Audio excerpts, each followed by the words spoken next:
আসসালামু আলাইকুম everyone, welcome to my channel learning English with me. আজকে আমি প্রিপোজিশনের পার্ট 19 ভিডিও নিয়ে এসেছি তোমাদের জন্য।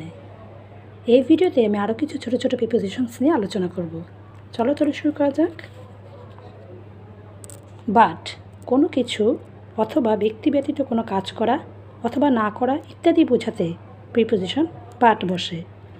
যেমন we have had nothing but trouble with this girl. Who will do this work but Rupa below.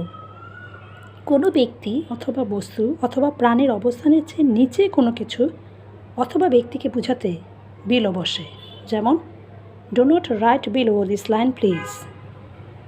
কোনো ব্যক্তি অথবা বস্তুর গুণগত মানের চেয়ে কম বা আদর্শ পরিমাণের চেয়ে কম বোঝাতে বিলো বসে।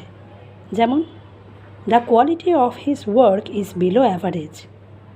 কেউ পদমর্যাদা বা গুরুত্বের ক্ষেত্রে কারো অথবা বস্তুর চেয়ে কম এরূপ বোঝাতে বিলো বসে। যেমন a police sergeant is below a police inspector. Beside কোনো ব্যক্তি অথবা বস্তুর পাশে বোঝাতে বিসাইড বসে। যেমন he sat beside her all night. কোনো ব্যক্তি অথবা বস্তুর সাথে তুলনা করা অর্থে বিসাইড বসে। যেমন my painting looks childish beside yours. Besides কোনো ব্যক্তি অথবা বস্তু অথবা প্রাণী ছাড়াও অন্যদের বোঝাতে প্রিপোজিশন বিসাইডস বসে।